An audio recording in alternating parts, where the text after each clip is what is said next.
Hello crafters, I'm JanB and I'm an independent Stampin' Up demonstrator. Today I'd like to show you how I made this thank you card wallet. It holds 5 thank you cards and 5 envelopes. I've made these using our note cards and envelopes. I saw the idea demonstrated by an Australian demonstrator. She made a video that she posted at the beginning of June because she's using it as a promotion. She's giving away a free wallet to everybody who places an order with her during June. As I say, I'll put her contact details in the box below, so if you want to take advantage of her offer, you've got a couple of days left in which to do it. Right, this is also called a one sheet wonder because I have just used one sheet of 12 by 12 designer series paper. So the card pieces you're going to need, I'm using a sheet from our Floral Boutique DSP, and I am going to do it this way. I've chosen the sheet because this is a directional pattern, and I hope I've done my thinking correctly so that this will be this bit that goes up here, so the leaves are going in the right direction. We'll find out whether I've done it correctly or not. You'll also need a piece of Night of Navy cardstock, a minimum of 2.5 inches by 2.5 inches, which is 6.5 centimetres by 6.5 centimetres, and a piece of Whisper White, a minimum of 3 inches by 3 inches, which is 7.5 by 7.5 centimetres. So what I'm going to do first is I'm going to do the scoring on here. I have actually already started, but I made a boo-boo that I couldn't cover up, so I've had to start again. So let me just bring in my scoreboard, and I'm going to zoom the camera out a little way. Right, so there we go. So with my directional pattern on that side, I'm going to score at, oh by the way, use the big ball on the end of your scoring tool, and don't press too hard because this is paper and you can go right the way through it. Now, as I say, I've already done the first 3 score lines, so you need to score at 2 inches, which is 5 centimetres, and then you need to score at 5 3/4, which is 14.5 centimetres, then 6 1/4 inches, which is 16 centimetres, and the last one is 10 inches, which is 25.5 centimetres. And then turn the paper 90 degrees, and you need to score this at 2.5 inches, which is 6.5 centimetres, and then at 8 1/4 inches, which is 21 centimetres. Okay, so that's all we need to do, and I'm going to zoom you back out again. No, zoom you back in again.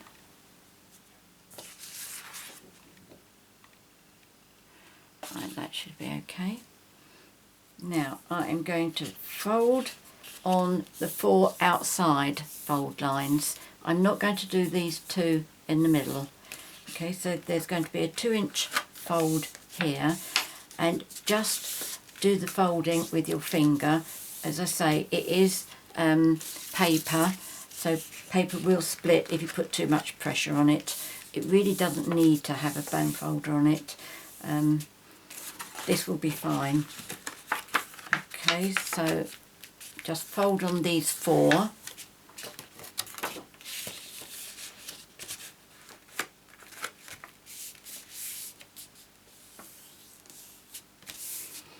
And then you need to have your paper so that you've got your two 2-inch panels on this side. Okay, and with this corner down here, you need to fold it up to that fold line.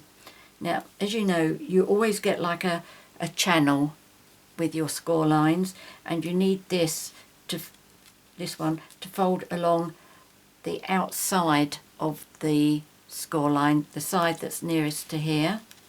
So like that, and I will bring this up to see if I can show you.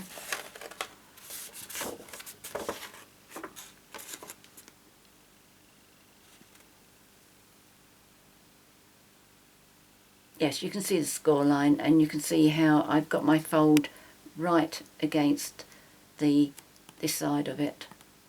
The thing is, if you go too far, when you try and fold this over later, it's not going to go, because that's going to get caught in that fold line, and you don't want that to happen. Now you've done that side, do this side again, staying south of the score line. Okay, and just make sure that that will fold nice and easily, and then turn it around 180 degrees. This is your 2-inch strip again, so this one here, fold it along that score line, but again on the south side of the score lines.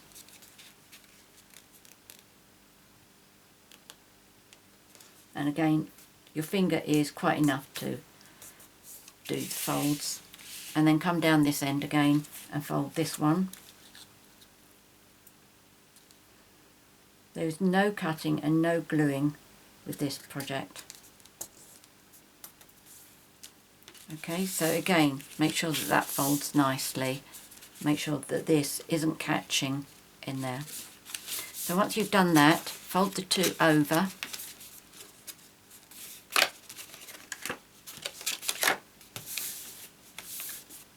And then turn it over like that.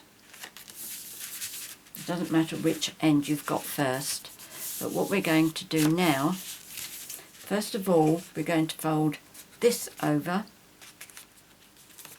and give that a nice crease. Turn it around, give that a fold over, and again a nice crease.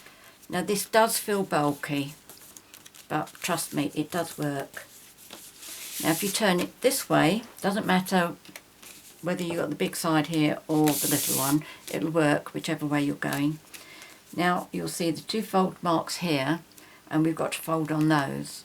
Now the best way of doing this is making sure that you get all of this side flattened out, and then get hold of those and fold it over. Make sure that that's lining up straight there, and then flatten it again. Okay, done that one. Turn it around, open that out, and do it the same on your other fold line. Just make sure all of that is nicely flattened, and then fold that over. And then just use your finger, flatten it down. Okay, now what you should be able to do is, if you make sure that the small triangle is up the top, just tuck that underneath that, and then tuck that one underneath that. And then you should, and I've got my leaves up the right way, so what I tend to do is I just give that another flatten. As I say, it is very bulky, and you'll think that that's never going to work. Okay, so there you go, you've got your wallet. So let me show you that this will actually work. Okay, so I'll put my envelopes in there. I'll put my thank you cards in there.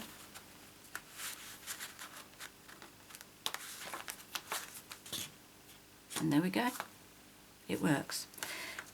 One thing that I would point out to you about the thank you cards, when my wallet closes, there is a bit of a bulge there, and that's because I've used a lot of layers here. I have the card as my first layer, then I've got the DSP, then I've got the black, and then I've got these two. So that's quite a lot to go into this wallet. But as you can see, it does work. Okay, there we go. I mean, you could put a ribbon or a belly band around it, but I really don't think it needs it. I think that's fine like it is.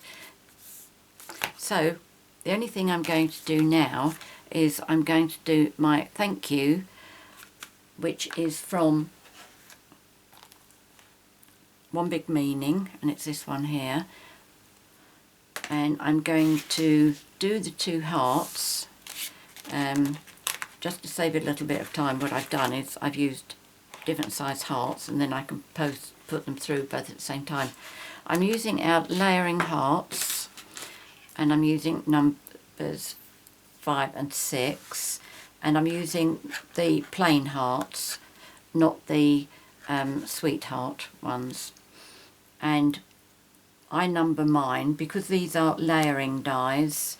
I count from the smallest one here. The next size is the smallest one there, so that's 1, 2, 3, 4, 5, 6, 7, 8.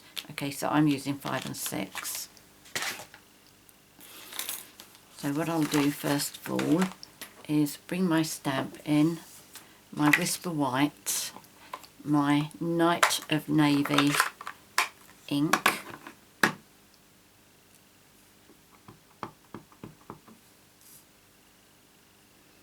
stamp that in the middle somewhere.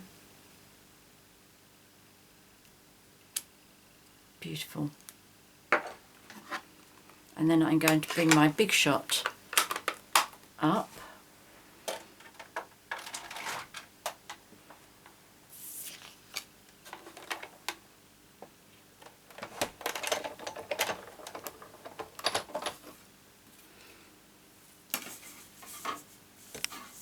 Right, and this one I'm doing as number 5, the smaller one.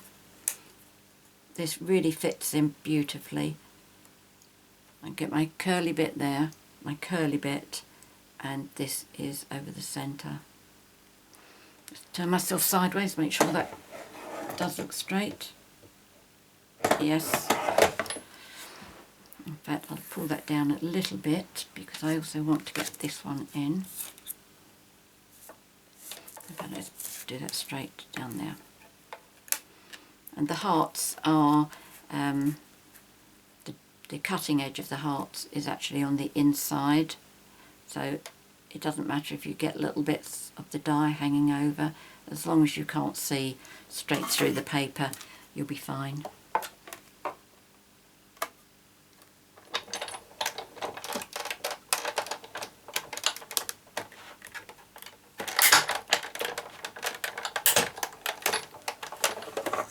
There we go.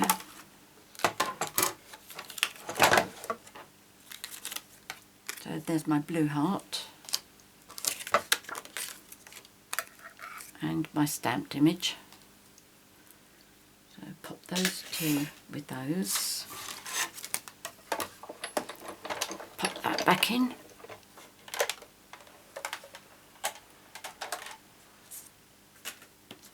Right. Just make sure there aren't any hairy bits left.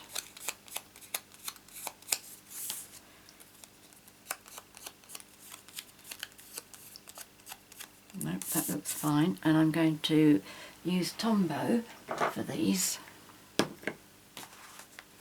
And let me take these out while I'm... In fact, let's pop these back in here.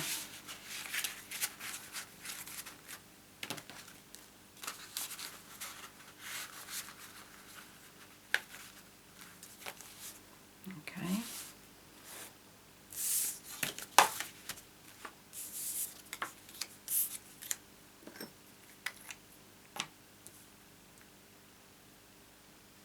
These do layer on top of each other if you don't like the way they're spread out like that.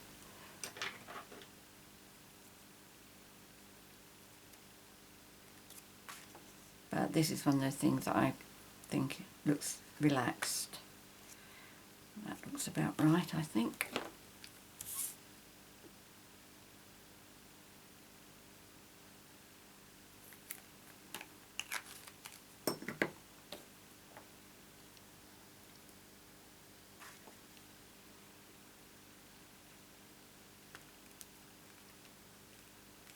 There we go. This really does make such a lovely gift for somebody. If you have children, for example, and you like to make your teachers thank you gifts, this is absolutely superb. If somebody's not been well, they've received flowers and things, they want to send thank you cards, again, brilliant little gift for them, because they've already got the flowers, so you might as well help them say thank you. So there we go. I'm not going to show you how I did the thank you cards, because they really are quite straightforward, just DSP top and bottom and a piece. But I will put the measurements and the products on my blog on the same day that I post the video, just in case you need that as a bit of help. But there you go. Thank you for watching my video. I hope you like this project. If you have any questions, please ask me. I'm always happy to help you. If you've enjoyed my video, please subscribe to my YouTube channel by clicking on the subscribe button. If you'd like to buy any of the products that I've featured here, please click on the 24/7 link that will take you to my Stampin' Up shop, and that's in the box below. The box below is now hidden under the bit that says show more, so click on that and the box will appear. Not quite sure why YouTube have done that, but there you go. Ours is not the reason why. And I will have all the products and measurements on the screen. If you can't see them because of the device you're watching them on, again, check out the box below. I will put everything in there for you. The only reason you'll need to go to my blog will be if you want the measurements and the details of the thank you cards. Many thanks for joining me today. Until next time, happy crafting. Cheerio.